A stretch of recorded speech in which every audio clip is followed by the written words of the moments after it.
Live from the 607, it's the Ocho Duro Parlay Hour, where we're talking everything going on in the world of sports. Join in the conversation on social media with the hashtag ODPH, because here we go. Instead of looking deep inside, every word I have to say, keep it simple. Welcome to an all-new edition of the ODPH podcast, better known as the Ocho Duro Parlay Hour. What's happening, everybody? Thank you so much for joining us this week. My name is Ken M. Joining me in studio, as always, you know him. He's the co-host. His name is Padawan J. Hello, hello, hello. Folks, we have a lot to talk about in the land of sports. We don't want to waste any more time. We want to jump into the conversation. But after this podcast is done, we want you to swing on over to odphpodcast.com and make sure we continue this conversation going on the social media accounts. They're all right there in the front section of the page. There's also the TeePublic store, the Parlay Points blog section, which has a brand new wrestling blog up right now, the classifieds, the directory, and the big addition to the podcast, the Patreon is up. Heyo. So for $2, one tier, and you get to have some exclusives that we're going to be allowing you, the ODPH Society, to help pick some segments for the show. We got some new merch, stickers we're going to be mailing out. We got a lot of stuff that's in the works. So if you want to be a part of that, that's where you click on sign up. We thank Rich from 3FN and Stu from SWO Productions. They're the first ones that signed up for the deal. We can't thank them enough for doing that. But if you want to be like them, and I hope you do, swing on over to odphpodcast.com and check it out. And if you're on social media, always remember to use the hashtag ODPHpod. But kicking off this edition of the show, It's a big UFC weekend. Yeah, it is. With one of the most stacked cards in recent memory. Uh-huh. So, Pat, let's talk a little UFC 278, shall we? Yeah, so taking place this Saturday, August the 20th, 2022, from the Vivint Arena, the current home of the Utah Jazz, former home of the Utah Stars in the WNBA, former home of the Utah Blaze, going back to the AFL days. Oh, wow. Yeah, is UFC 278. And got a pretty stacked card. We're going to start with the main card. Leading off in the light heavyweight division, you have a matchup between Tyson Pedro taking on Harry Hunsucker. Yeah, so this one, Pedro is definitely making a little bit of noise here. I know he's a big favorite, a minus 740 according to UFC.com. So this one, it'll be a good test for him. And I think this will be pretty one-sided. I don't see how Pedro is going to wind up losing this one, to be honest with you. But everybody has a puncher's chance. That's the big thing about this. Yeah, even Siri's trying to jump in on it. Looking at Tyson Pedro's record in 11 professional matches, he has a record of 8 wins, 3 losses. Currently on a 1-fight winning streak, beating the likes of Ike Villanueva in his last fight via leg kick and punches knockout. That was back in April. Before that, he was on a 2-fight losing streak, losing to Mauricio Hua. That was back at a fight night in December of 2018. And then losing to OSP, Open St. Peru, via an armbar submission. That was back in June of 2018. His opponent actually doesn't have a Wikipedia page. I had to go to SureDog to look up this man's record. He has a record of 7 wins, 5 losses, currently on a 2-fight losing streak. Lost to Justin Tafa. That was at a UFC fight night in December of 2021. He got knocked out. And then he lost to Tai Tuivasa. That was on a UFC on ESPN card. He also got knocked out on that one. That was in March of 2021. Yeah, I remember that one. Tai definitely laid the smackdown, if we're going to use wrestling terms for that. Yeah, I would say so. 49 seconds was the record of victory. Yeah, so not saying Hunsucker can't come back from this, but I think this is all Pedro's to do. I mean, yeah. Pedro's not exactly lighting up the chart, so to speak, but I think this will be a good test for him if he wants to start getting ranked. Obviously, the light heavyweight division is a little suspect right now. Sure. So this is a perfect time to make some noise there, so it'd be a good way to kick off the card. And it's going to be interesting just for Harry Hunsucker, just because according to his SureDog page, his class is heavyweight, so it looks like he's coming down for this fight.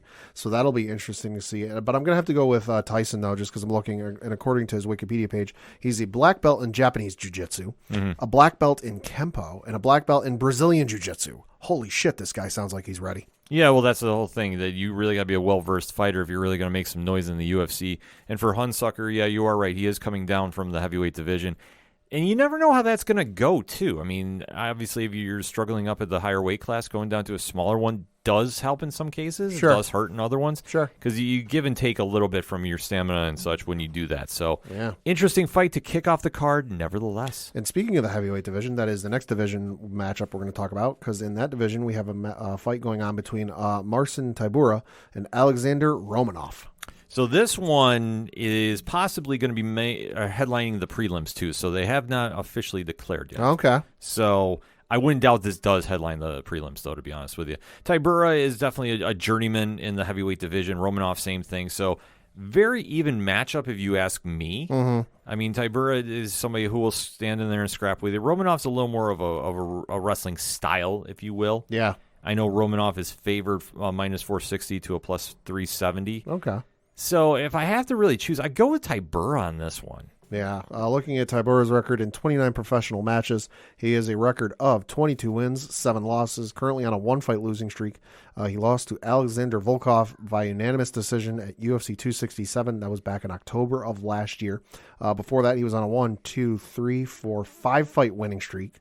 So you got that going for him. And then Alexander Romanoff is currently on a, holy shit, this man is undefeated. 16 wins, no losses. Beat his last opponent by a guy by the name of Chase Sherman via, and I got to admit, I've never heard of this submission, key lock submission. Oh, really? Yeah, according to Wikipedia, beat him by key lock submission. You don't see that one every day. No, you do not. But he also, so breaking down his record, he's got 6 wins by knockout, 9 by submission, and only 1 by decision. So this should be an interesting test for him, though. Like I say, it does explain the favored rankings according to the Vegas line. Yeah. So, but I'm still going to take Tabura in this one. I mean, Romanoff, if he puts him away quick, I think that could definitely do it. I mean, Tabura is not the worst fighter in the world, not the most exciting in my opinion. Sure. But I think this is one that'll definitely be one, like if they have this main event, the prelims, I think that'd be a great fight. And if they actually put this on the main card, I'd actually do this one instead of Pedro, to be honest with you. It's going to definitely be an interesting test for Tabura, simply because looking at his record, in terms of his losses, 7 losses, he's got 4 by knockout, 3 by decision, none are by submission. So we're about to find out how good Tabura's ground game is. And if it's good, if he's able to withstand, the attempts by Romanoff, and keep it off the ground, because I think if it goes to the ground, 9 submission wins, it's going to go the route of Romanoff. But if he's able to keep it up, keep it standing, I think it's going to go Tabura's way, and I'm going to go with Tabura. Yeah, I mean, I think this one's, I don't want to say it's an even money pick, but you can't really go wrong either way. I've seen more of Tabura fight, so I know what I'm going to get out of him. So that's where I'm kind of leaning with this. So next up is in the bantamweight division, and you've got a matchup between Jose Aldo and Merab Dvalishvili. So what can we say now about Jose Aldo and this renaissance? We think about him as always one of the most legendary featherweight champions of all time, and him dropping in weight, I will be honest, I did not like this for him. Sure. I'm not going to take back my words about this. He was a very big 145 fighter. Mm-hmm. He is a very, very cut 135. Sure. And I always say I really thought he was going to struggle with that weight cut. He has made it work, though, so I give him full credit for that. Like I said, when I first saw him, though, I really thought it was a bad weight cut because he should have been fighting at, honestly, at 170. So sure. I don't know what he cuts, to be honest with you, and I'm not going to sit here and play dietitian. I'm just knowing that if he's healthy enough to go, and he's obviously been on somewhat of a teardown in the bantamweight division, this is a great matchup for him. Merab is going to be definitely challenging him. And obviously being number 6 on the rankings, that does help a lot too. Sure. So he does have a great track record. I know that Jose Aldo is the dog in this one, so to speak, as a plus 105. But it's hard to go against him. And I'm going to say this, and I can't believe I'm saying this at this time in 2002 or 2022. See, I'm so screwed up about this. I can't even figure this because this does feel like I'm talking back in 2002. Jose Aldo is probably going to get a title shot out of this. Could be. How crazy is this, Pat? Oh, it's very crazy. Because we look at Jose Aldo, currently 35 years old, 35 and a half, or he's going to turn 36 here in the early part of September. But the fact that we're talking title shot with Jose Aldo at this stage is just wild. Yeah, I mean, you think about when his first fights were, and just how much when he came in. I remember him flying knee, knocking out Cub Swanson in one of the most legendary knockouts in the WEC. I mean, his first professional fight, according to his Wikipedia page, was on the 10th of August in 2004. So the man's been around a bit. See, I wasn't that far off. I knew it was something really a long time ago, and he's done a crazy track record of fighting too. It's just when you get to that stage, it's like, what else is there for him to do? I mean, he's a legendary featherweight. There's no question about it. He was going to be one of the greatest of all time. Yeah. Obviously, running into Conor McGregor did not help his case. Yeah. And I know that and Holloway. And Max Holloway, too. I mean, that was the rise of Max Holloway's career. Yeah. But to see him have this resurgence at 135, and I'll be honest, and I know I'm going to repeat myself with this, I never saw this coming. No, it's certainly been impressive. I mean, in 38 professional matches, he has a record of 31 wins, 7 losses. He's currently on a 3-fight winning streak, beating the likes of Marlon Vera by decision. That was back in December of 2020. Pedro Munoz by decision. That was in August of 2021. Both of those unanimous. And then in his last fight, he beat Rob Font by unanimous decision, and that was on the 4th of December 2021. On the flip side, his opponent, Merab, in 18 professional matches, has a record of 14 wins, 4 losses, currently on a 7-fight winning streak. His last loss was on the 21st of April in 2018, where he lost to Ricky Simone via a guillotine choke. Since then, he has won 1, 2, 3, 4, 5, 6. So all but one of his fights by decision. The last fight, he beat Marlon Moraes by a TKO. That was in back in September of last year. Also got a note, he beat John Dodson by unanimous decision during this run. So it's a hell of a run for Merab, but listen, it's Jose Aldo. It's a whole different level. Well, the whole thing is Merab's going to have to really slow down the striking. Like, the one area where Aldo is going to have some problems with if Merab tries to grapple with him. Mm-hmm. I think if Merab tries standing there and exchanging leg kicks, it's going to be a short night. Yeah. Aldo is no joke. I mean, you take a look at back when he fought Uriah Faber. You take a look back when he's basically fought anybody. Yeah. They don't really survive the leg kick attack. Well, and just looking at Merab's record, in the 14 wins, 3 by knockout, 1 by submission, 10 by decision. If Merab expects to go, a full, what is this, like only 3-5? It'll be three rounds. If he expects to go 3 full rounds with Jose Aldo, his legs are going to be black and blue by the end of it. They're going to definitely be hurting, and then the problem that he's going to have is he has to try finishing him early.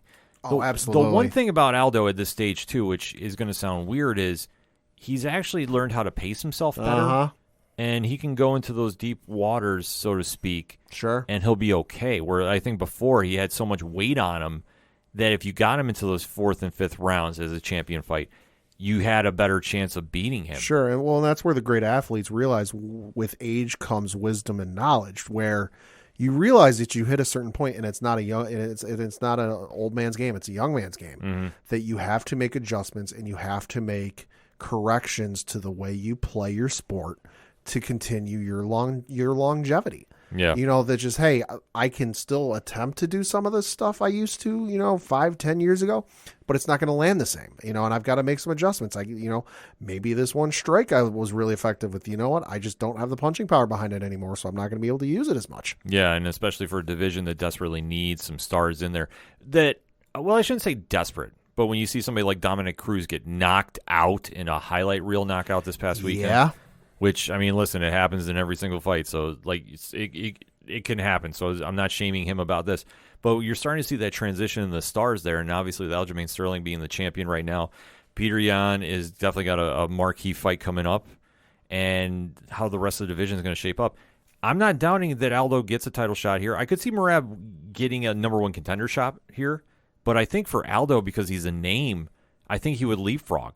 And that's crazy to think about. Well, I'm looking at UFC.com/rankings, and currently the bantamweight champion is Aljamain Sterling. Right. Number 1 contender is Peter Yan. Number 2 is TJ Dillashaw. Number 3 is Jose Aldo. 4 is Corey Sandhagen. 5 is Marlon Vera. Number 6 is Merab Dvalishvili. And then 7 is Rob Font. 8 is Dominic Cruz. 9, Pedro Munoz. And then 10 is Song Yadong. Yeah. And like I say, the one fight that they're really banking on, too, is at UFC 280, and that's Sean O'Malley and Peter Yan. Right. So that's coming up really, really close, obviously. that could have some title contention talk too. I mean, it's getting a little interesting in that division, and especially for ones that you really want to see stars made there. Right. Aldo is a bona fide star, so to see him come back a la Glover Teixeira and some of the wiser veterans of the sport, it would be a huge win for the UFC and for Aldo as well. So I got a feeling he's going to sneak this one out. Like I'm if I got to go on a limb, I'm going to say decision. He's going to actually get this. I could see this being split, though, to be honest with you. Okay. It just depends on how he handles the ground attack if he gets taken down. That's going to be the big X factor about this one. But then we go to the co-main, and man, I got some feelings about this one. So that's in the middleweight division, and that is between Paulo Costa and Luke Rockhold. So this one, man, oh man, oh man, where do we begin? Let's talk about Paulo Costa. Okay. Pad, when was his last fight? Last fight was on the 23rd of October in 2021, where he lost by unanimous decision to Marvin Vettori. Right, so he struggled there a little bit, to put it mildly. Who did he fight before that? The one and only stylebender Israel Adesanya on the 27th of September 2020, where he got knocked the fuck out. Yeah, because remember that was the whole deal about, was he fully ready for it, X, Y, and Z. Adesanya made a very big statement in dismantling Costa, who looks like he should be fighting in the heavyweight division. He is huge. He is a very, very large, muscular man. Right. But Adesanya tore him apart. And I think the hype train that was behind him has been derailed permanently, in my opinion. Costa needs a big win to get back in here. Yeah, he does. Because I don't see him getting another title shot against Stylebender because of how bad he was. Unless he does an Aljamain Sterling type run. Because that knockout to Adesanya was at 3 minutes and 59 seconds of the second round. So it's not like it was a super late, they're tired and this, that. Like, no, he got knocked out fairly early. And this was after he was on kind of a meteoric rise, I guess you could say. I mean, now you look at it and you go, not really, but you think of the names at the time. Oh, yeah. Johnny Hendricks, he knocked out at UFC 217 in November of 2017. Knocked out Uriah Hall at UFC 226. That was in July of 2018. And then he beat Yoel Romero by unanimous decision in August of 2019, and that was before he ran into Adesanya. Yeah, no, he has been somebody that they had high hopes for in the UFC. Sure. But when you get to that big stage and you finally get that title shot, there's one of two ways it goes. You win, and it's a whole different ballgame, or it's how you lose. He looked like he didn't belong in that cage. Sure. I'm sorry. Adesanya was either that great, which you can say he is, and I would not fault you on that, or Costa wasn't ready. Sure. Or a combination of both, but it was a train wreck of a fight, and Costa just got dismantled. So I think it could be a case of maybe he wasn't ready, because I'm looking at his record, and coming into the UFC, he was undefeated. He had knocked out fucking everybody, out of 1, 2, 3, let's see, he had, where is it? 8 fights, before he made his jump into the UFC. Was 8-0, only had one fight not get knocked out, and that was he won a fight by rear naked choke submission. So he's coming into all the hype, knockout artist, so he comes into the UFC, knocks out his first opponent, knocks out his second opponent, knocks out his third opponent, knocks out his fourth opponent, and he gets in against Yoel Romero, unanimous decision. So he's riding high, he's looking real good. He just, battle tested against some of the biggest in the division. And then he gets knocked the fuck out by Stylebender. Yeah. In the second round. All right, hey, shrug it off. It's Stylebender. It's a whole other thing. And then he gets beat by Marvin Vettori. Yeah, who Stylebender ran through twice, if memory serves me right. And so both of these fights are essentially, month apart, but they're essentially a year apart. So I think it's a case of not being prepared and then also maybe a little bit rattled. It could be, and this is why I think this fight is very interesting with Rockhold. So let's take a look at his record. Yeah, so in 21 professional matches, he has a record of 16 wins, 5 losses, currently on a 2-fight losing streak. He lost his last fight to Jan Blachowicz via knockout in UFC 239. That was back in July of 2019. Lost his fight prior to that to Yoel Romero via knockout. That was at UFC 221. That was in February of 2018. His last win came against a man by the name of David Branch, who... Rockhold beat by TKO submission to punches. That was in September of 2017. So the man has not won in 5 years. Correct. Essentially. Correct, because there's one notable loss that he has up there. That is Michael the Count Bisping via punt knockout at UFC 199. That was in June 4th of 2016. I remember exactly where I was for that one. That was a beautiful moment. Sorry, if anybody's new to the ODPH, I am a huge Michael Bisping fan, and Yes, I was ecstatic when he knocked out Rockhold because Rockhold talks a lot of trash. Well, at first you were stunned. I was stunned. Because I saw your reaction. You were stunned because you couldn't believe it, and then you were ecstatic. Yeah, well, exactly. Because at that stage, Rockhold had that aura around him that everybody thought he was going to be the next big thing. Well, because prior to his loss to Bisping, his last loss was against Vitor Belfort in May of 2013. So he lost to Vitor. So then he comes back, TKO win, submission win with an inverted triangle Kimura. Yeah, it was wild. Then he comes in, and then after that, with a submission against Bisping. Then he comes and beats Lyoto Machida via rear naked choke submission, knocks out Chris Weidman. So the dude comes off the Vitor loss and just runs through a who's who of that division at the time. So he's riding high, and then Bisping, knockout. Yeah, because he took him too lightly, and he has never been the same since. Never. One win against David Branch, but like I said, that was essentially 5 years ago. Exactly. So the fact that he's now coming back to middleweight, has the game passed him by? I would say so. Ring rust is always a hard thing to come back from in the UFC. Some guys handle it better than others, but I think it's something that affects everybody. And considering his last fight, you can do the math on how many days it was, but his last fight was on the 6th of July, 2019. You can train as much as you want in whatever elevation you want with the greatest coaches in MMA history, and the greatest coaches in MMA today. It don't do shit, and it don't mean shit until you actually get in the octagon with somebody who wants to take your fucking head off. Yeah. It don't mean squat. I don't care who you're training with. I don't care if it's, if he's going through a gauntlet match with Anderson Silva, John Jones, and insert any other fighters. It don't fucking matter until you're actually in the octagon. So listen, Rockhold, all the respect to you for what you've done, but you're going to lose this. Yeah, I don't see how he's going to win this one. I really don't. And like I say, I've never been the biggest fan of him, but I'm just looking at this from an objective point of view. He's been away for so long. And skills diminish over time. Costa has been active, and like I say, I'm not too impressed with him either, but this almost seems like a softball to me. That this is going to be an easy fight for him. I could see this getting stopped in the first round, to be honest with you. And I know Costa's a minus 315 to Rockhold's plus 260. It's going to get ugly. It's going to get ugly early. And that's the whole thing. Like, Rockhold, if he's smart, is using leg kicks, keep him at bay, and definitely working some angles to get in. Like, that's going to be his way to win this one. Costa, I think, is going to try bull rushing him. Yeah, because Costa, according to UFC.com/rankings, is currently the number 6th ranked middleweight fighter in that division.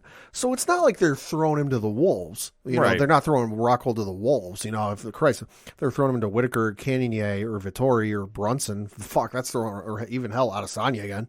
Christ, that's throwing him to the wolves. But also at the same time, it's not like they're giving him, Brad Tavares, the number 14 ranked fighter, and giving him a cupcake. Like, they're like, hey, this is going to be a test. You want to prove you can still do this? Here you go. Well, he's a name. I mean, that's the thing about it, that you have that weird nostalgia factor. Sure. Like I always say, like the weird cult-like following. Sure. Like, there's certain people that, when they were big in the time period, they definitely attracted a fan base that follows them. And, like, there's nothing wrong with that. I don't want to say that. But if you talk to fans nowadays, like, very few remember what Rockhold did. It is what it is. But for me, I remember him. I remember very vividly. But that's why I say it's like when you're coming back after all this time off, it's a weird thing to see, and especially for him getting put up against somebody in the top 10, you're relying that he's still got it, and we don't know. I don't think he's going to, because I think he's had a lot of other things going on that to take a fight now 3 years later, it's not adding up to me. Like, if I have to make a prediction, I'm saying Costa first round TKO. That's me. I'm saying the same thing. Like, listen, nothing against Luke Rockhold. I got a lot of respect for the guy. I'm not the biggest fan of him, but I respect him for being able to do what he does. Sure, it's something I could never do. Yeah. But hey, listen, dude, game's passed you by. I don't know why you're doing this. You're doing this for whatever reasons you're doing, and that's perfectly fine. It is what it is. But this is gonna be a first round. This is gonna get ugly. This could get very ugly and soon. And like I say, I don't see how this is going to be an upset, but he might catch Costa, because Costa might be thinking too far ahead about this one. Could be. That's the only option that I could see going Rockhold's way, is Costa's looking past him, because he's desperate to get another shot against Adesanya. Why, I don't know, but reasons. Yeah. But then we go to a main event that this is going to be an interesting one. Yeah, so this is in the welterweight division for the UFC welterweight division championship, where we've got the champion Kamaru Usman, the number one pound-for-pound fighter in the world. Not my opinion. UFC.com/rankings. It's right there in black and white. He is currently the men's pound-for-pound top-ranked fighter, taking on Leon Edwards as his challenger. Okay, I don't argue that he is pound for pound the best right now, but I can see how some people can make an argument otherwise. But Kamaru Usman is one of the most dominant champions they've ever had at welterweight, maybe in the UFC period. He is just dismantling everybody that has been thrown his way. He is so technically sound on all elements of MMA. I don't know who's going to beat him unless it's like a weird slip-up. Mm-hmm. That said, Leon Edwards might be the biggest challenge that he's had. And, Pat, I'm going to say this because I know you got Leon's record called up. I do. Read off his win streak. So Leon Edwards, in 23 professional matches, has a record of 19 wins, 3 losses, and 1 no contest. He won his last fight against Nathan Diaz. That was back in June of last year. Had a no contest against Bilal Muhammad. That was an accidental eye poke. That was back in March of 21. Beat Rafael Dos Anjos via unanimous decision in July of 2019. Gunnar Nelson via split decision. That was in March of 2019. Donald Cowboy Cerrone by unanimous decision. Excuse me. That was back in June of 2018. Peter Sabota via TKO punches. That was in March of 2018. Brian Barbanera. That was by unanimous decision in September of 2017. Vincente Luque via unanimous decision in March of 2017. Albert Tumanov via rear naked choke submission in October of 2016. And then Dominic Waters via unanimous decision in May of 2016. And then you get to his last loss against Kamaru Usman via unanimous decision on the 19th of December 2015. So a lot has happened since then. Yeah, I would say so. And we have one word that kept popping up over and over and over when you were reading off his fights. Mm-hmm. You know what that word is? Decisions. Mm-hmm. Leon is going to decision this to stay in this. The one thing I will say about him is I don't like using the word boring fighter, but he is a very, very, very technical fighter. He's going to try winning this via points. He's not going to stand there and bang with Usman. He's going to try keeping this on his feet. Mm-hmm. He's definitely going to try outworking points. It's not going to be the greatest fight ever, in my opinion. Edwards plays it safe. He's smart. This is why he's gotten the wins he has. Usman, I don't know if he's ready at this stage to deal with that kind of pace. It's almost like a weird anti-Colby Covington pace. Sure. Like, he's going to slow this fight down.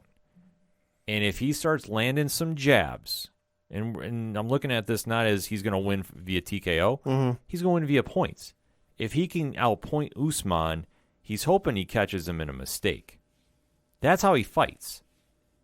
I mean, I have no personal problem with that. Right. But I like to go see a fight. Like, I'm somebody that's a fan of the science of the sport. That's what Edwards is going to bring here. So that's his only key to victory I see him doing. It's the only avenue he's got and I don't see him getting there because I'm looking at Usman's record. In 21 professional matches, has a record of 20 wins, 1 loss, currently on a 19-fight winning streak. His last loss came on May 24th of 2013, and it was his second ever professional fight. So in his run in the U.S., we'll just even keep it like his last couple fights. Beat Colby Covington by unanimous decision in November of 21. Knocked out Jorge Masvidal in April of 2021. Knocked out Gilbert Burns in February of 2021. Beat Masvidal again by unanimous decision. That was in July of 2020. Knocked out Colby Covington in December of 2019. Unanimous decision win against Tyron Woodley in March of 2019. Unanimous decision against Rafael Dos Anjos in November of 2018. Unanimous decision against Damian Maia in May of 2018. Emil Weber Meek, unanimous decision in 2018. Sergio Moraes, he knocked out in September of 2017. Shane Strickland, unanimous decision win in 2017. You know, those are just some of the names. And obviously, as we mentioned, he beat Leon Edwards back in 2015. The man has not lost since, you know, I was still in college, you know, in 2013. A lot's changed for Leon Edwards, but I would say just as much has changed for Usman, because the last time they fought, you know, it was a lot of unanimous decision wins. You know, there was a couple, there was some TKOs in there, there was some submissions in there, but when he fought Leon, it was a unanimous decision win. You look at the run he's been on, especially recently, where he knocked out Colby, you know, and he beat him another time by decision, but he knocked out Jorge, he knocked out Gilbert Burns. You know, it's a run that I don't know if Leon can beat him outside of what, like you said, the points. I just don't see it happening. I don't see it happening either. Usman's a minus 380. Edwards is a plus 310. Usman's a monster. Yeah. And this is all from UFC.com, too, for the points again, or the Vegas line as well. So, that being said, this is going to be Usman via decision. It's not going to be a sexy fight. It's going to be very technical. It's going to be very technical. It's going to be reminiscent of the Edwards fight with Diaz. It's going to be a lot like that. Mm-hmm. Except what you're going to have is Usman is going to weather that storm. I think that he's going to get up for this challenge. He might not knock him out. Like, the smartest thing he could do is try doing some grappling and try getting him to the ground. Because I think if he tries standing there, he might get caught getting impatient. Because that's one thing Edwards is going to do. He's going to get on his nerves because he's going to really try slowing this fight down. Usman is that smart of a champion, though, that I don't think he's going to let him do that. I think he's going to put some pressure on him. I think that he's going to have him on his heels. I see this going to decision, though, unfortunately, and I see Usman winning a unanimous decision with this one because I think what he's going to do is I think he's going to be putting so much pressure on him, he's going to cause Edwards to have a mistake. And then it's a whole different ballgame. Oh, yeah. So, I mean, I'm going Usman. You're taking Usman. Oh, yeah. And I know the UFC is keeping their fingers crossed, Usman, because there's another fight coming up in September that will know Usman's next contender. Oh, yeah. And that's one Chimaev. Mm-hmm. Because if he gets past Nate Diaz, trust me, they're going to give him the title shot. It doesn't matter. He'll leapfrog everybody. It's only a few names just going back and forth between the UFC.com's rankings and his record on Wikipedia. There's only a few names in the top 5 currently that Usman hasn't beaten. Chimaev's one of them. Yeah. Kazmat Chimaev is going to be the one that is going to get that shot if he gets past Diaz, which I fully think he's going to do. I'd love to see an upset just to see the chaos that would happen. Oh, God. But you know the UFC is salivating at the idea of Usman Oh, hell Chimaev. Yeah. Oh, hell yeah. That's Prince money. That one, we might have to actually get everybody to chip in for that $80 to go get that one because I'm going to say that's going to be absolute fireworks because I know Chimaev is going to put the pressure on him and Usman's going to rise to that challenge. But he has to get through Edwards first. Overall, though, the card looks very solid for the UFC 278. Yeah, it does. It's going to be kind of interesting with the Salt Lake City crowd. I don't remember how loud they get, like in comparison to some of the other markets they go to. Yeah. So it'll be a fun night to check it, though, out on your favorite pay-per-view outlet to get the UFC. In the meantime, though, hit us up on that hashtag ODPHpod. What is your predictions for UFC 278? I know Mike from the Multiverse of Badness is going to definitely chime in with his. Be like Mike. Let us know who's your picks, and then what do you think the fallout's going to be after that? We definitely want to talk about this, so hit us up, let us know. We're going to take a quick break. We'll be right back. Hi, I'm Sunny Hepburn. And I'm Brandy Fleets. And we're from Book of Lies, the podcast, where we discuss liars, cheats, and thieves, scammers, and dirty, rotten scoundrels. You can tune in for new episodes every Tuesday to hear about another lowdown, dirty liar. And learn how to spot them. So that's Book of Lies Podcast. You can connect with us on social media, Twitter at Book of Lies Pod, Facebook and Instagram at Book of Lies Podcast. Bye!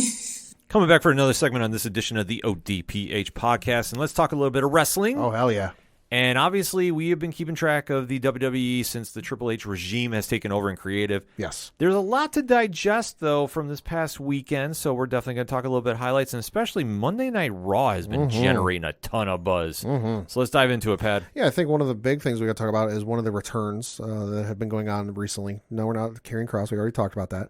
But the one that I know you were most excited for was rumored early in the day on Friday that they might be making a return. We got to figure out who's leaking shit from WWE, because at this point they're like batting a perfect 1,000 batting average, because it was rumored early in the day on Friday that Hit Row would be making their return to WWE programming, obviously minus Swerve because he's currently signed to AEW. But we didn't have to wait long during the night when a couple of local talent were coming out for an opportunity to wrestle with WWE. And Pat McAfee using the telestrator to brilliant and hilarious effect. You did hear Hit Row start playing, and Hit Row made their triumphant return on WWE programming, to which I say, hell yeah. Super excited to see them back on the main roster. And this is just another team and faction that can definitely make a lot of waves on the roster, on the main show.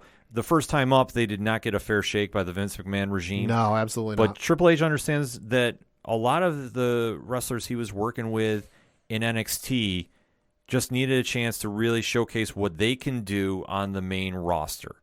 And that's the biggest thing, is he understands that the fans want to see something different.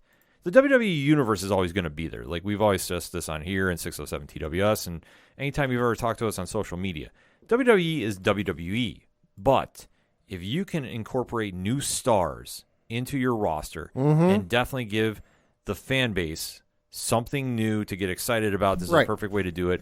And Hit Row is definitely going to be another big time player on the roster. Well, and that's the thing. If you just kind of pay attention to the way things are going with Karrion Kross getting brought back, with what's his name? Dexter Lumis. Thank you, Dexter Lumis coming back, with Hit Row coming back. It's giving us enough flavor. And that's one of the things Triple H did brilliantly, was you had your mainline storylines, so like the main title, the tag titles, you had your mainline story, but there was still enough featured there that you didn't see rematches or the same match. Like, you didn't see Randy Orton versus Sheamus 800 fucking times because, hey, that's the only guys you got. There was enough variety going on, and that's what he's setting up here, that like, even from without looking at the specific wins and results, just thinking, okay, who did I see wrestle?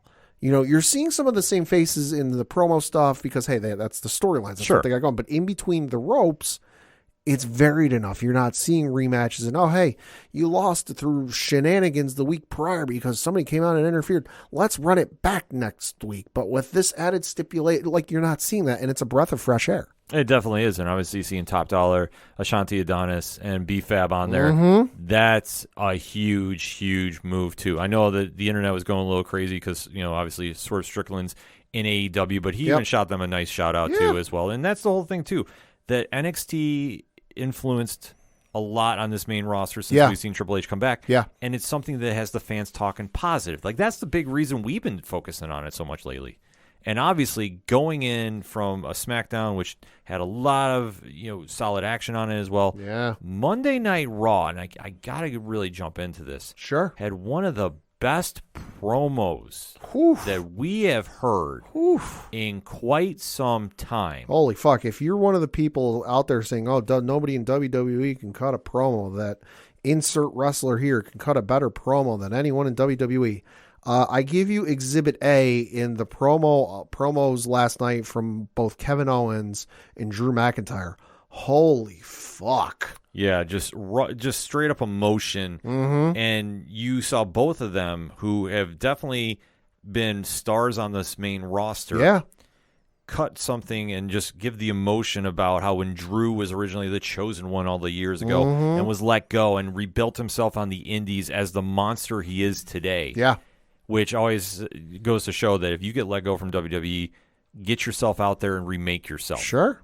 Because if you show that you're that time and investment to them, they'll bring you back at some point. Oh, yeah. He has definitely ran with that ball, and just the promo that he cut about how they had to call him, and now he's been here, and now he's gone through everybody. He's gone, they've thrown in front of him, from the Goldbergs to the Brock Lesnars to the Randy Ortons. Yeah. It's a who's who. He literally gave that raw emotion to it. Then when Kevin Owens is like, yeah, you know what? I've been away from a title for 5 years now too, and I want it back. And Which I honestly forgot. Like, he's always been in the main event picture. Or like, he's always been on TV. He's always been in a storyline. It's not like he's been sitting out back and catering, twiddling his thumbs. He's always been on TV. He's always been featured. But I honestly forgot it had been that long since he'd been in any title picture. Not just the main event, but like any title picture. Yeah, and it was absolutely perfect. And the one thing too, which McIntyre did say, and I got to quote this too, we're wrestlers in a wrestling ring, so let's wrestle. And just hearing that kick in, that just gives you the whole breath of fresh air that we've all been sitting here waiting on. So yeah, that was a cool quote that he had to say about this.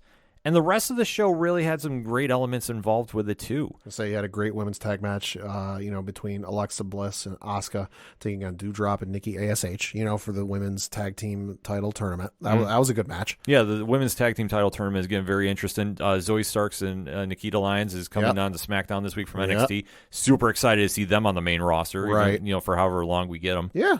And I think that whole tournament's going to be a phenomenal one. Like, every match they've had thus far has been absolutely solid. Oh, yeah. So I'm expecting more of that as we get to the eventual champions, which I'm not doubting at the end we see Sasha Banks and Naomi return to. Yeah, I think so. But it's going to happen.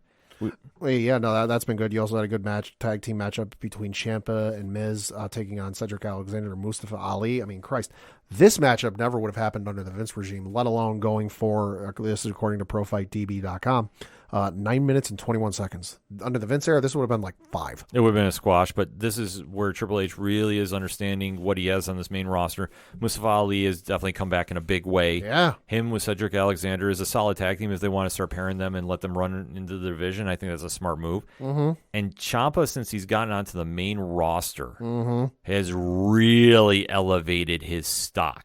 Being with The Miz helps, but it's not something he needed. But I think that guides him a little bit more in what he's got to do for promos to connect with the WWE universe. More so than, like, with NXT, it's a different audience, it's a different vibe. But I think now he's really getting and hitting those marks that he can really start elevating his stock. And I'm not doubting he's going to win a belt of some sort by year's end. Definitely have that locked up. Yeah. No, also on a note with Ciampa, he was on the Ryan Satin podcast, Out of Character, the episode that came out last week, and saw a couple articles that caught my eye. It's one of the things he said specifically about why he went to the main roster, because it was well documented that he said, I'm never going to go to the main roster. If I ever get called up to the main roster, I'm going to retire before it happens. So reading from the article on whatculture.com says, quote, speaking on Out of Character with Ryan Satin, Ciampa noted that WWE's post-pandemic schedule changes, having previously stated that spending 300 days on the road wouldn't work for him given his history of neck issues. Ciampa unpacked the change in his circumstances. Quote, 300 days doesn't exist anymore. So that was big, and that was something that just kind of recently became a shift. Prior to the pandemic, it slowed, and then now it's just a whole new game. The pandemic itself, the neck surgery, and how it all went down, and I was home almost every single day of Willow's, that's his daughter, first 3 years. You build such a relationship with your child in those first few years, close quote.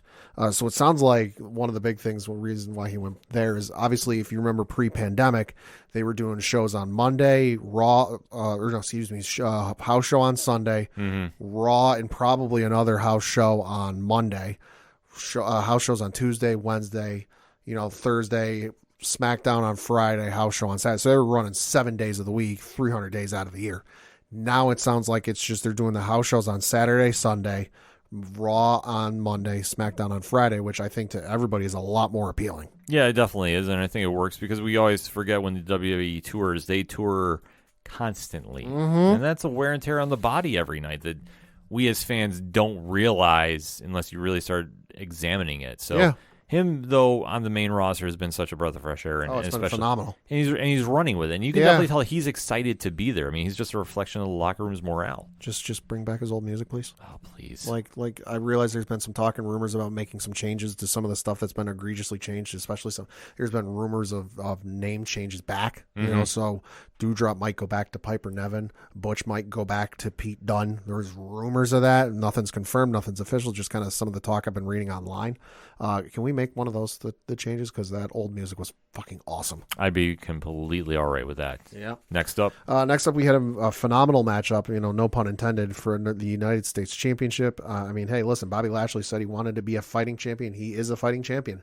Last week, taking on Ciampa and winning. This week, he took on AJ Styles in an amazing match that went 21 minutes and 45 seconds. Whew. It's great to see the mid-card belts mean something again. Yeah. And Lashley defending it on the show each and every week now under Triple H has been great. Mm-hmm. And who else could you be paired off with better than AJ Styles? Like Nobody. This was a solid match. The Dexter Lumis thing is very interesting. Yeah. So I'm not sure where they're eventually going with this. I like how they kept it the same just because that seems to be his character now, But I like how they didn't completely carbon copy, because I think under the Vince era, they would have carbon copied what they did last week and just done the same three type of things. But this time they only did the one thing, and then he showed up. Yeah, I agree with you about that. But I also think with the Vince era, Dexter Lumis would be nowhere near that main roster. This is also true. Yeah, he would be unfortunately relegated to losing all the time. So just my opinion on that. But I think with Triple H now, definitely is building him up that you have the casual fans going, who is this guy? Oh, yeah. And that definitely helps. Oh, yeah. And then you had a great main event between Theory and Dolph Ziggler, which you had Theory emerge victorious, pinning Dolph Ziggler in 16 minutes and 27 seconds. You know what the funniest thing of the Triple H era I've heard lately? Sure. Everybody thought Theory was going to go away. I didn't think it. I kind of wondered what would happen just because his push was so obviously a Vince thing that I wasn't sure what was going to happen. Now, obviously he was a Triple H guy because he was part of the Way. Sure. Down in NXT with Dexter Lumis, Indy Hartwell, Johnny Gargano, and Candice LeRae.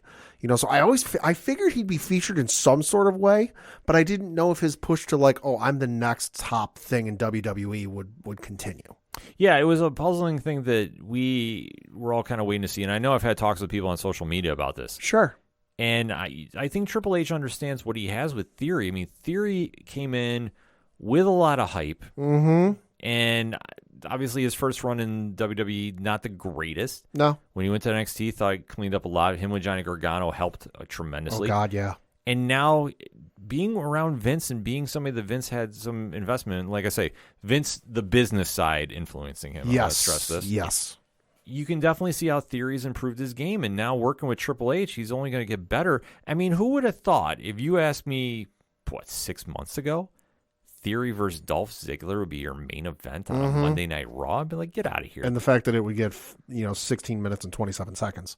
Yeah. I think under the Vince era, this would have been, now this is assuming it's same type of thing, but not Theory and his obsession with that, would have been maybe 10 minutes. It definitely would have been something like that. It would have been very short, and Theory probably would have won, underhandedly more so than not. In a real heelish way. Right, but this was a strong win for him. I mean, Ziggler is Ziggler. He's still a name on that roster. Yeah. And I mean, he's dependable. He is, and I think that's where he's happy with his role in the company. So it's not like I know some online people are thinking he should get pushed more.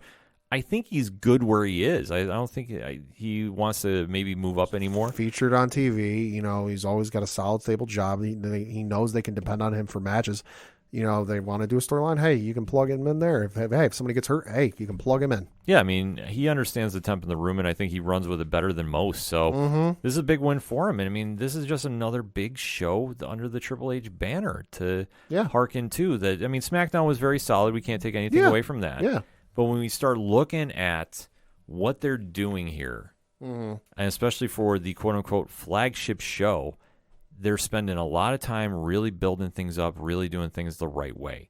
This is how the business should be done, because now it feels like Raw is a must-watch show. I mean, you look, especially just like I said, nothing's repeat, nothing's rematches. I mean, looking according to ProFightDB.com, I'll run through the card from last Monday on August the 8th.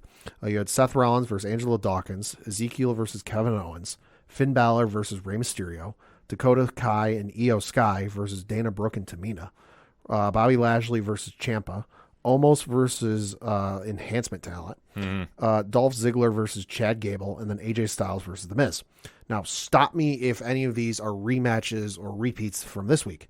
Alexa Bliss and Asuka versus Doudrop and Nikki ASH, Ciampa and The Miz versus Cedric Alexander and Mustafa Ali, Drew McIntyre versus Kevin Owens, Veer Mahan versus local talent, Enhancement Talent, Bobby Lashley versus AJ Styles, Dakota Kai versus Dana Brooke, and Theory versus Dolph Ziggler. No, I mean, It's some of the same players, but hey, obviously you've got the women kind of repeating, but they've got the major storyline going with the tournament. Ciampa and Miz, they're being featured because they're building to something. McIntyre, obviously you're building to him versus Roman, and you got to use him because Roman's not been on TV a whole lot, and he's not on Raw a whole lot.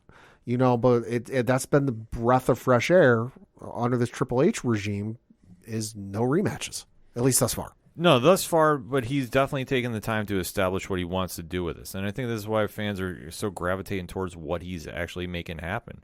This is just something that we need to fully embrace and run with, like most of the high praise that he's been getting.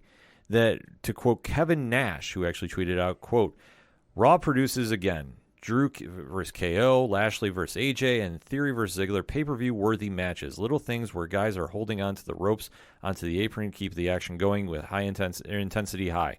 This Triple H guy seems to have incredible grasp of this wrestling game, capital letters. Keep bringing it, end quote from the tweet.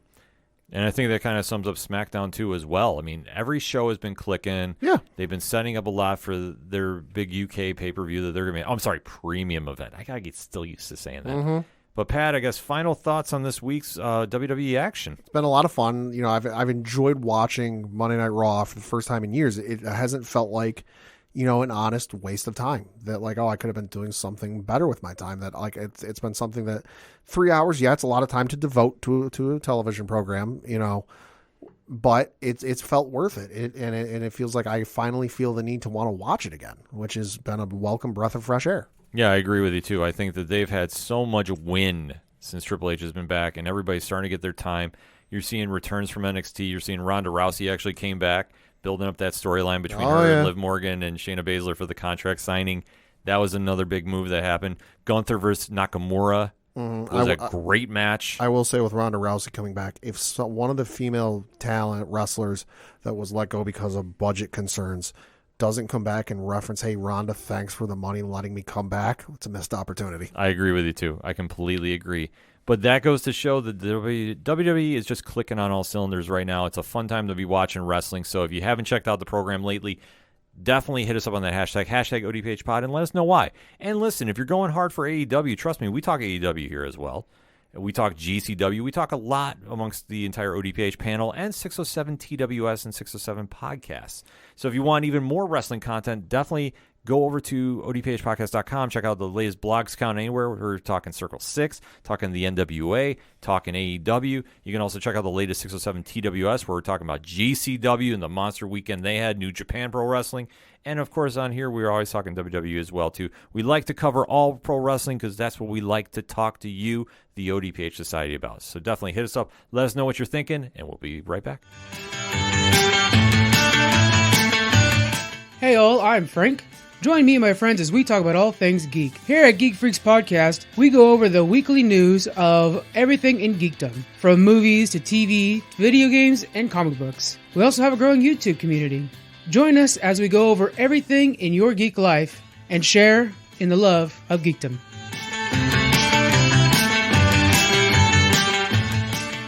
Coming back for another segment on this edition of the ODPH podcast, and let's talk a little basketball. Basketball is my favorite sport. So there was actually some good news coming out of the NBA this week, and no, it wasn't Donovan Mitchell's on his way to New York.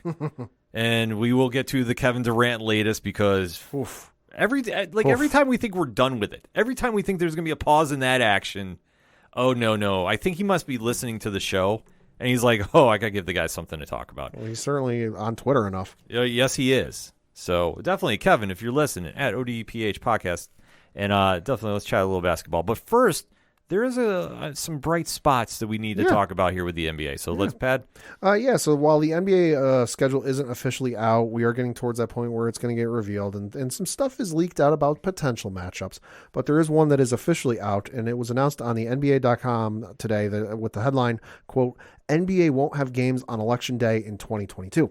With the article on the NBA's website reading, quote, the NBA will be off on Election Day. The league's schedule for the coming season will have all 30 teams playing on November 7th, the night before the midterm elections. The NBA is hoping teams use that night as an opportunity to encourage fans to get out and vote, plus amplify the need for civic engagement.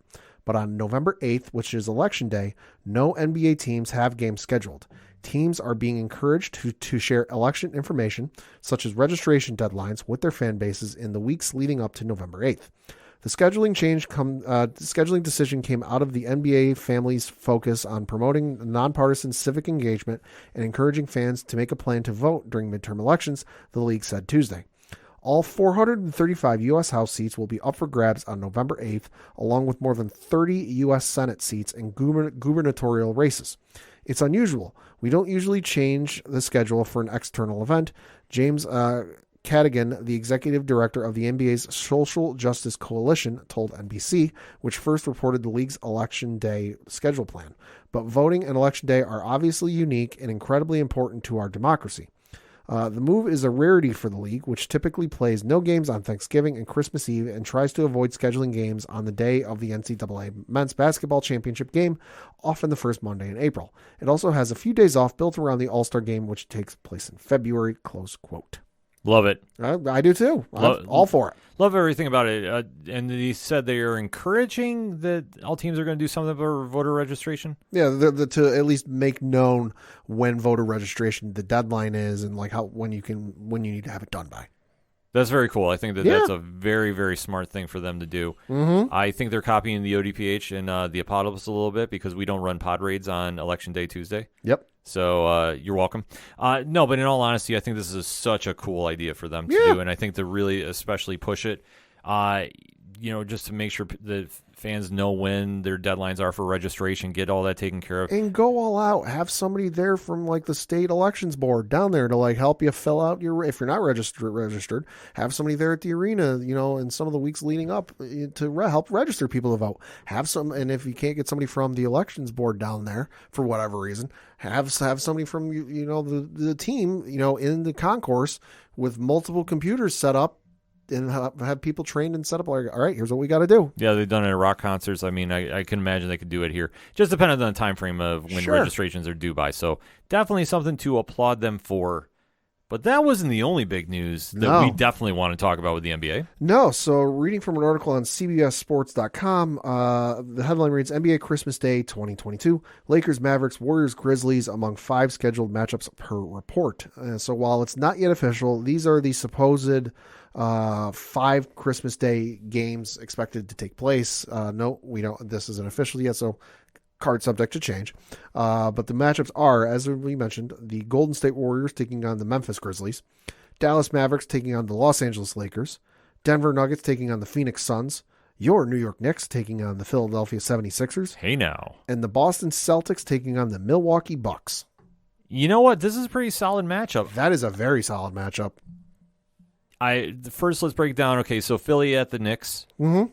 Not mad about that at all. No, it's an old school rivalry. Yep, it definitely is. I mean, who knows what the Knicks roster is going to look like that day, but it's always a big day at the Garden. So, I am not mad about that one bit. It's one thing I look forward to on Christmas, amongst other things. Oh, yeah. So excited about that. Milwaukee at Boston? It's a good matchup. That's a great matchup. Yeah, it is. So I can't wait to see what's going to unfold there. The Western Conference, though, I'm a little surprised at a couple things. Okay. I think the marquee matchup here is Golden State with Memphis. Oh, they've wanted that. Like, both sides have wanted that since the playoffs. As they should. Because, obviously, I think the injuries hit Memphis at the worst possible time. Mm-hmm. I know it's not going to make up for a lot, but definitely that is a marquee matchup. And that could possibly be a conference final as well. Oh, it could be. And I know it was Ja. I can't remember if it was him about saying it to Draymond or Clay. I'm sure shit wasn't Steph. Mm-hmm. But I know Ja did tweet once this news came out. He's like, hey, we got our wish. So I know Ja's all sort of excited. Well, there's a whole new vibe with Memphis that I love seeing. They're young, they're hungry, and they want to take on everybody. Like, they have this no-fear mentality, which I love about this team. They want to change the culture, and by culture, I mean just like kind of the stigma around the team that, like, if you're playing NBA 2K or whatever it is, they're like, oh, if you're just looking to have some fun and run up the score, oh, let's play the Grizzlies. I know I used to do it back in some of the older baseball games with the Montreal Expos. Yeah, Montreal Expos were bad, so I want to play a fun game and just run up the score and win an easy game. I'm going to play the Expos. They want to change that kind of stigma. Yeah, so definitely that's going to be the marquee matchup of the day. No questions asked about this I know the Lakers and Dallas is the matchup. It's interesting. It's a good matchup. I mean, it's kind of like, the star of tomorrow in Luka Doncic taking on the star of yesterday, I guess you could say, in LeBron. Yeah, I could definitely see that. I was actually surprised the Clippers weren't taking on the Lakers this year. Yeah. That's the one surprise I had. That's kind of cooled off in my opinion. As somebody who really doesn't have I like the NBA, but I don't really have a rooting team that I go for. Mm-hmm. Like on paper, a couple of years ago, yeah, sure, but it's kind of cooled off a little bit. Yeah, I mean, I could see that too. It's just I figure for the Lakers, if they weren't going to take on Golden State, like that would have been the team they would have done. I mean, if you want to make a marquee game with the Lakers on Christmas Day, Lakers Celtics. That would have been. That would have made a lot more sense. But I think that you're already doing the Celtics versus Bucks. Mavericks make all the sense in the world.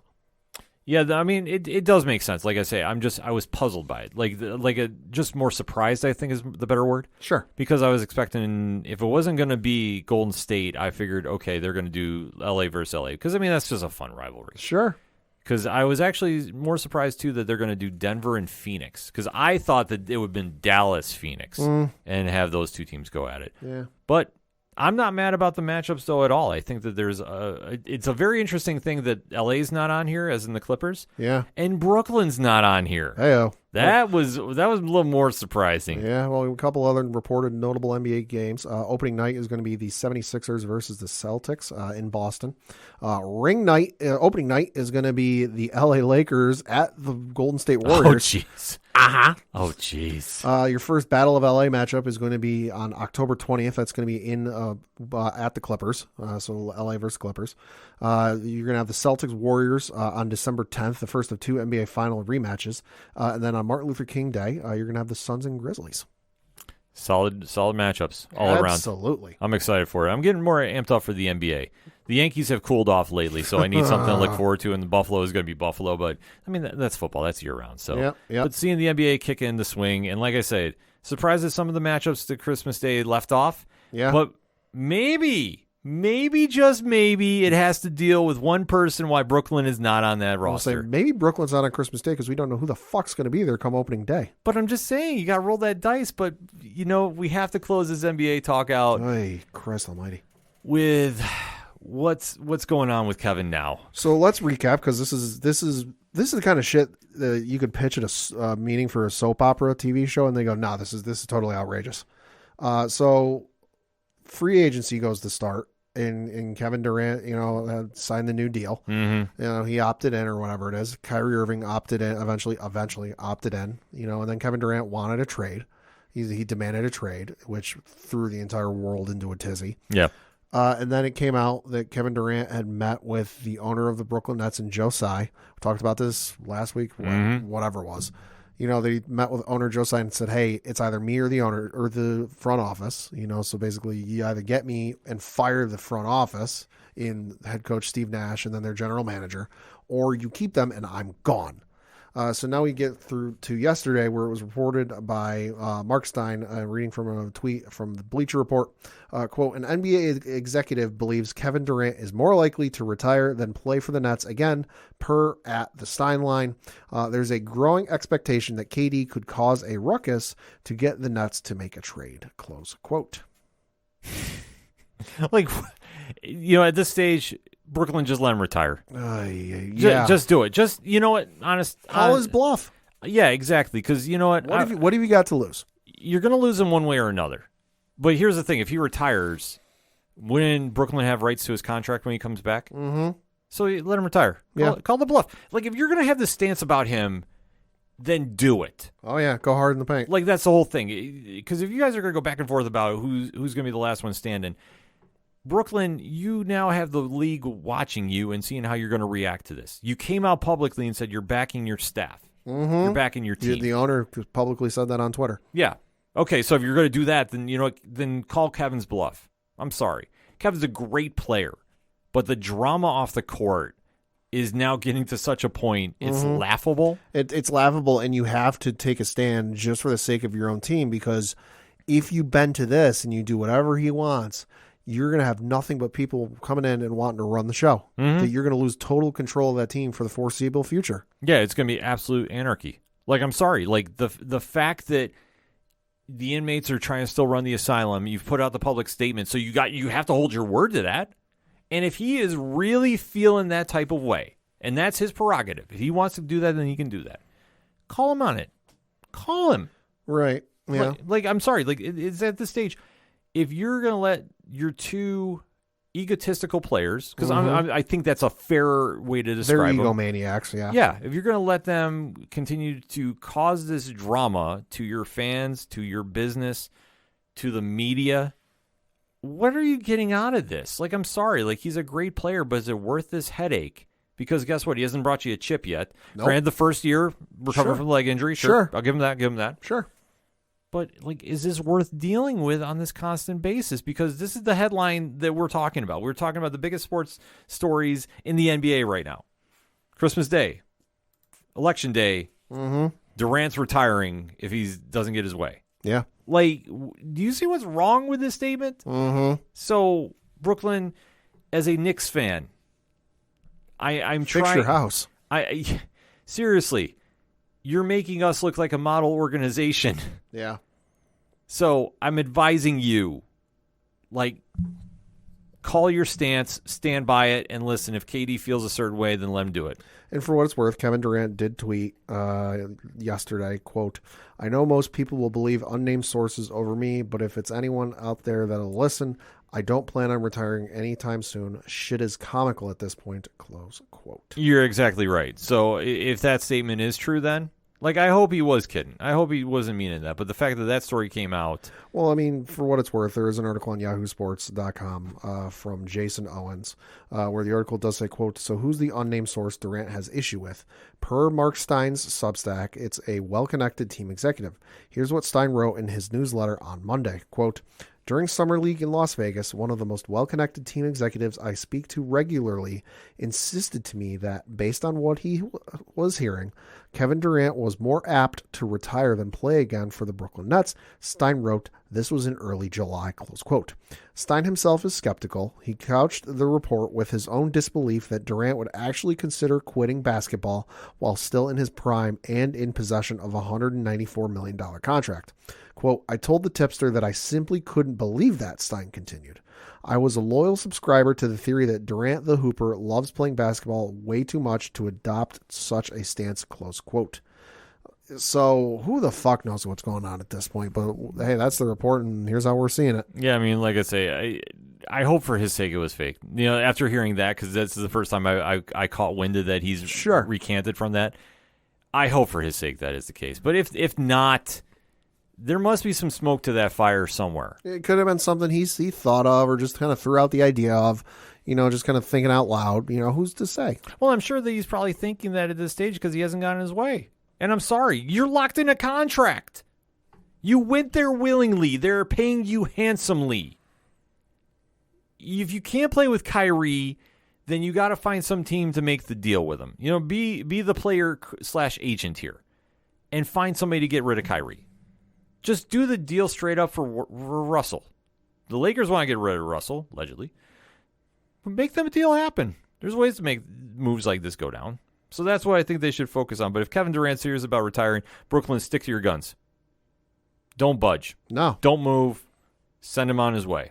Because you know what? You'll still own his contractual rights if he tries coming back. And then, maybe you can, work something out then. I don't know. But it's just getting crazier by the day with the Brooklyn Nets. And as a Knicks fan, I'm here for that. So, obviously, we've given you a lot to talk about in the land of the NBA. So hit us up on that hashtag ODPH pod. What is your thoughts about the Christmas Day lineup? Let's talk about that. That's the good part of this segment. There are a lot of marquee matchups. I know that we have a lot of listeners in the Memphis area, so I know they're excited about what's going down. But, let's talk about it on social media. And then Kevin Durant. Where are you standing with the latest drama there? Hey. I want to have that conversation with a few people. So definitely hit us up. Let us know. We're going to take a quick break. We'll be right back.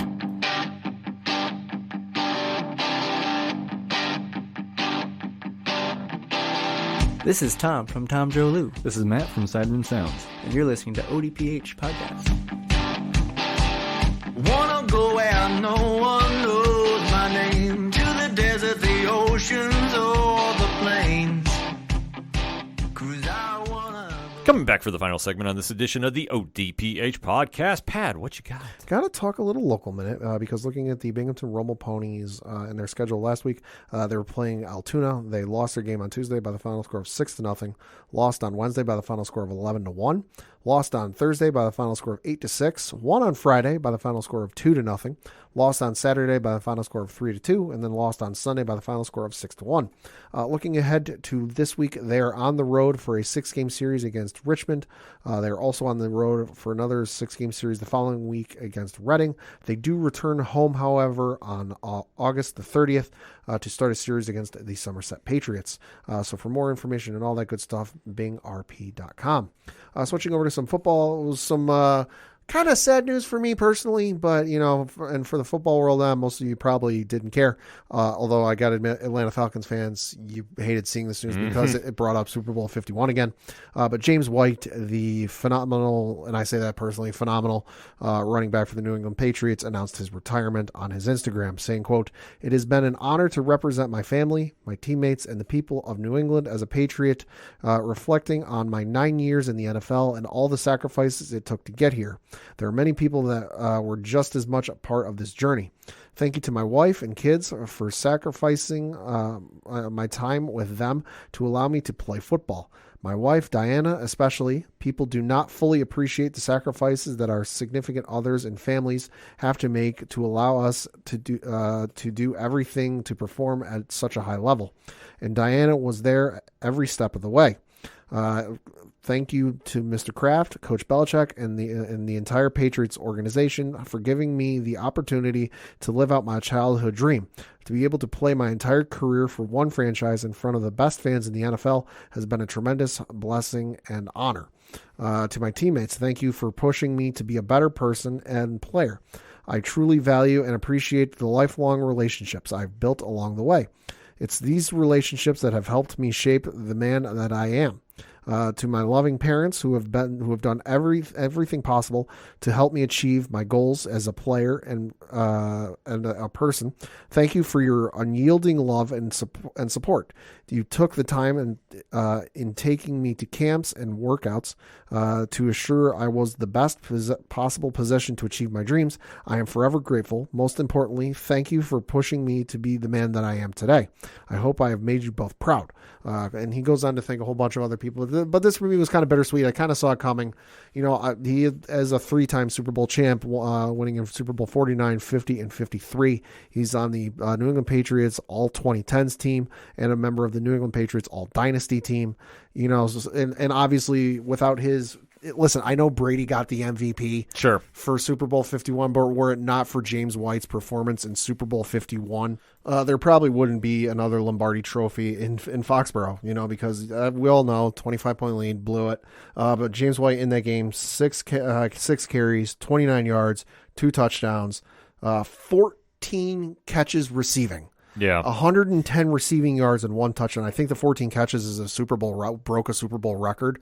Or I think so. It either tied or broke a Super Bowl record. But the 3 touchdowns, all of which he had in the second half, including the one in overtime, integral to their comeback. So to you, sir, I say thank you. Especially thank you for one of the top 2 greatest sports moments of my life. Where I was at my absolute lowest. Thinking, shit, I'm going to have to sit here for another 6 months, with getting ragged on by a bunch of people for another Patriots Super Bowl loss too.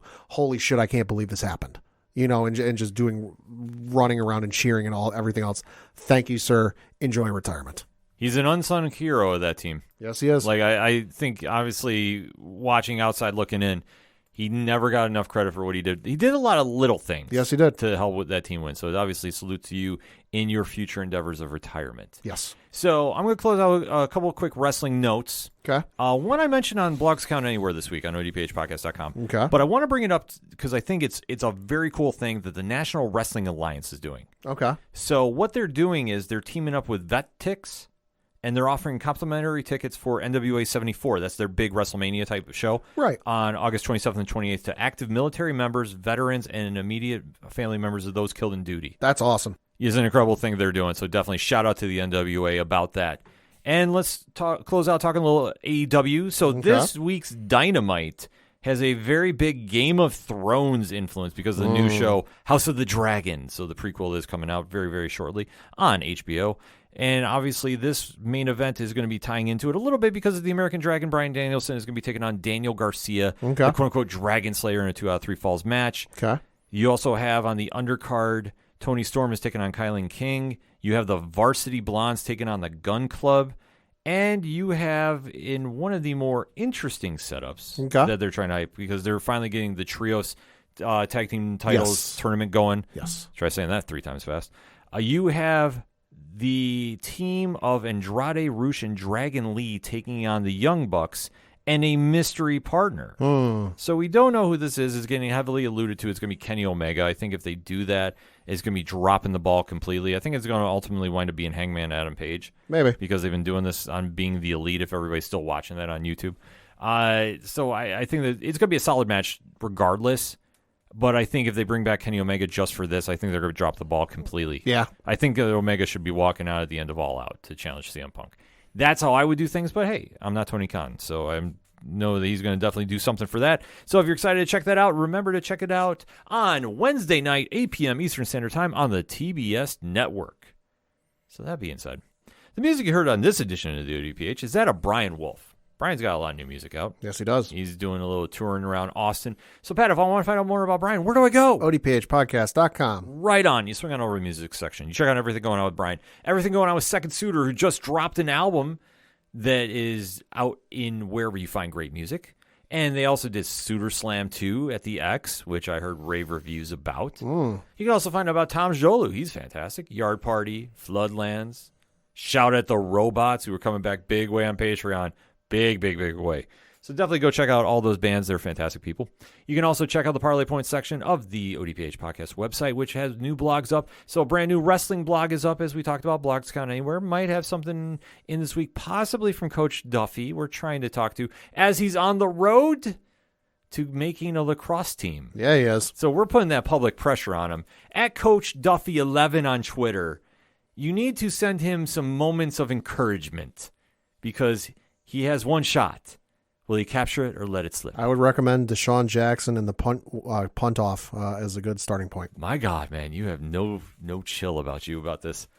But yeah, definitely Coach Duffy is trying out for a semi-pro lacrosse team. And if you don't feel like sending him that, send him the Alabama Crimson Tide fight song. Wow, you are just going at him right now, and I am here for that. I approve. So definitely we might get a little blog update about that. We've asked Coach to give us a little play-by-play about what he's been up to. So we heard rumor it might come in this week. So that's why you got to follow the blog section. A lot of stuff going on there. Also, the classified section, which has friends of the show, such as 3FN Podcast, Dragon Master Games, and a whole bunch more, along with organizational link support in Black Lives Matter and voter registration. Plus, we have the directory pad, which how many providers are we on right now? 816,000. Man, growing every day. So that is why we say, if we're not on your favorite podcast provider for whatever reason, let us know and we'll fix it, because we give you a plethora of podcast platforms to go follow and listen to the ODPH right there. And we can't stress this enough. If you're not following us on Apple Podcasts, just drop a follow. You won't get every single episode downloaded to you, but it does help the algorithm in a lot of ways, as we have found out. So if you're not doing it, please make sure to do that for us. We really, really do appreciate it. The TeePublic store and the Patreon is up and running right now. $2, one tier, and a whole lot of content on the way. All of that and anything else that is the ODPH can be found at odphpodcast.com. That's all I got for this week's For the Only Padawan J. Fuck the Astros. I'm your host, Ken M. Thank you as always for listening to the ODPH podcast, better known as the Ocho Duro Parlay Hour. See you next time.